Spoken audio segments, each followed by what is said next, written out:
again, take number 20. Let's just assume it's take number 20. So, good evening. My name is Rajiv Chopra, and I want to make a short video on how your editing style and the approach that you adopt will impact or change the final image that you present to the world. So I have here on this screen 3 images. These are the final images of 3 edits that I made recently. And when I take you through the process or the thought process, I hope you get an idea or some understanding of what was going in or going through my mind when I made these edits. So, moving past this slide, Ansel Adams famously said, you make a photograph, you don't take a photograph. And this quote has almost become a cliche, but it holds a truism. All cliches hold a truism, except people forget the original meaning after some time. The photography process is not just clicking the shutter button. It starts with you thinking about who you are. What is it that really attracts you? What do you want to photograph? What genre of photography do you want to go into? So I, for instance, do street photography, focusing more on black and white work. I do travel photography. I do a bit of landscape photography. I do not classify myself as an expert landscape photographer. I do a bit of macro work and natural light portraiture, focusing on headshots. I don't do weddings. I don't do beauty. I don't do fashion. I don't do nudes. I don't do sports. I don't do animal. I don't do wildlife photography.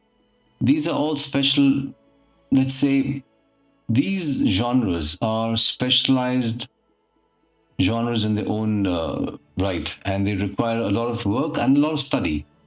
So, for instance, I don't study birds. I don't study animals. That's just the way that it is. I enjoy sports, but I don't study it. So once you've done that, if you are going out just for a shoot, or if you're starting a personal or another project, you will have a plan. How do you want the images to look? What are you going to focus on? What kind of lighting do you want? What kind of conditions are you looking at? Where will your focus be when you are actually taking the photographs? And then when you go out onto the field, you don't pick up your camera and start shooting. You walk around, get a sense of the place, get a sense of what's happening, get a sense of the action, what attracts you, what doesn't attract you. And then you start taking pictures. Once you've taken the pictures, you transfer them to your computer, or in the world of film, you will develop the negative. But then you will cull the images in the sense that you will choose which images you want to edit. If you've gone and taken 200 pictures and you go and decide to edit 100, you will do the edits very, very fast. Normally, you will not do more than 5 to 7. So in my last shoot, I'm doing 10, and it's going to take me almost 20 days to do 10 images. So once you do the photography, you cull, you edit, and you take the time to edit. The editing is a crucial part of your photography. Printmaking, developing the negative, are also crucial for those who do that, who are still photographing in the analog world. I started in the analog world, and I used to develop my own negatives and print my own pictures. Now, as you mature, your style will hopefully change. It will acquire more depth, you will explore more, your skills will improve, and you will use those skills and the knowledge to make different kinds of edits. And a lot depends on how much you wish to push yourself artistically. If your style remains the same for years, you remain static. I was static for years and I was happy with it, but now I'm not. If I look at those old images now, I find them boring. So project number 1. And what you see here is a part of the original image. My first edit was straight, which I realized was still cluttered. It lacked depth. It was flat. And I photographed this young lad He was framed between the two vans in Daryaganj, bored out of his wits, waiting for the traffic to move. On the left, you see the original image. On the right top corner, you see the penultimate image. And in the right bottom corner, you will see the final image. Here's the first image. It's interesting because he's framed. I've caught his expression, but there's so much which is happening. Are you going to look at the vans? I can look at the gentleman behind him, and that gentleman behind him is looking at me. And if I look into the car, I might actually be able to perceive the passenger in the rear seat also looking at me. But these are all distracting elements in the image. Still, I didn't care too much about it. I did an edit, which was a straight image. I cropped off part of his toe, which is, well, what to do, part of life.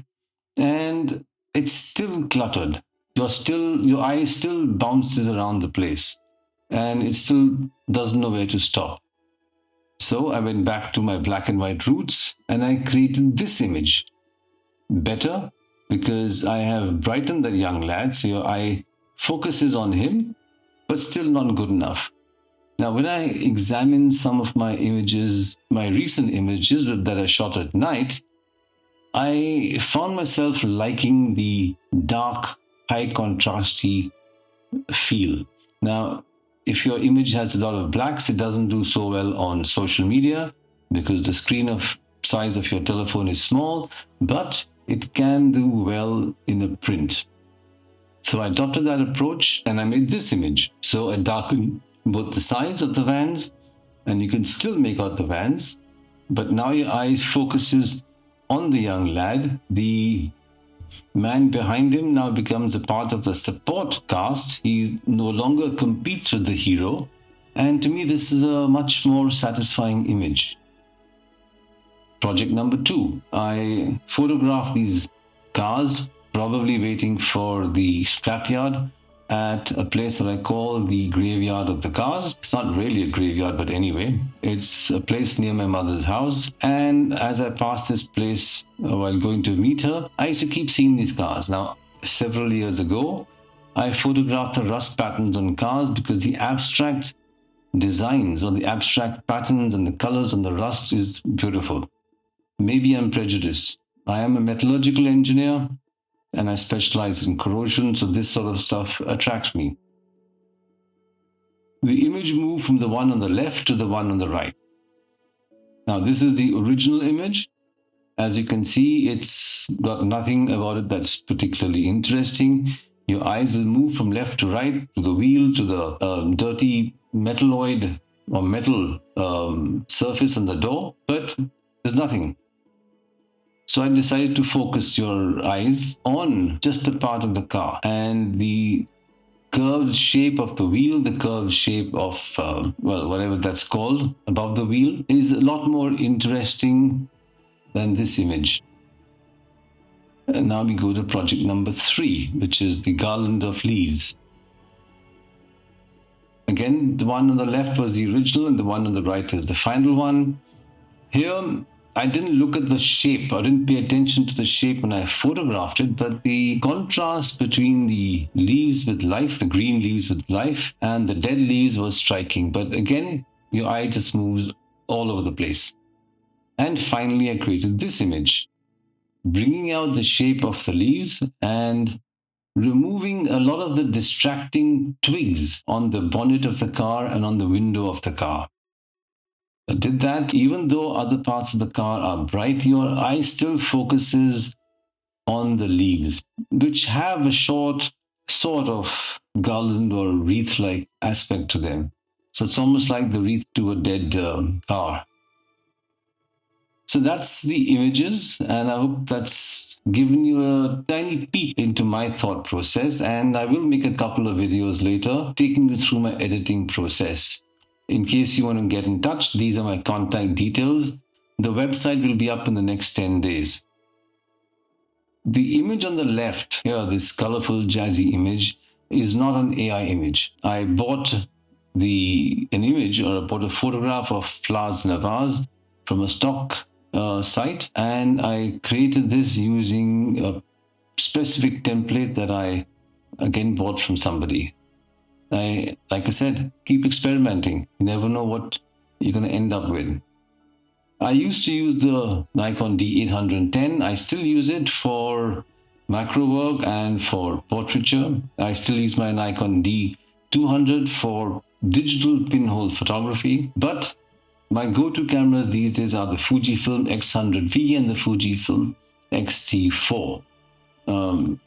I shot all these three images with the Fujifilm X100V. I cull my images in Adobe Bridge, so the Adobe Photoshop should read Adobe Bridge. And I first put my pictures, my raw files through DxO Pure Raw to clean up any little traces of noise and to give it a little bit of sharpening before I start editing the image.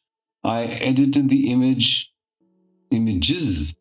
with Adobe Lightroom Classic and then did the final editing in Adobe Photoshop CC. And for the black and white conversions, I use Nik Silver Efex Pro, which is a part of the absolutely fantastic Nik Creative suite of software or plugins. And for me, Nik Silver Efex Pro is my go-to software for black and white processing. I'm recording this in Camtasia, and the final video is going to be edited or is being edited with DaVinci Resolve 19. The music is from Epidemic Sound, and my email is at the bottom. Well, thank you very much. I hope you've enjoyed this, and I will make another video on or actually showing you the editing process with Nik Silver Efex Pro, but that will be probably after my next video on Humayunpur, where I had gone for some night street photography. So once again, thank you very much, and I hope you have enjoyed this video. See you next time.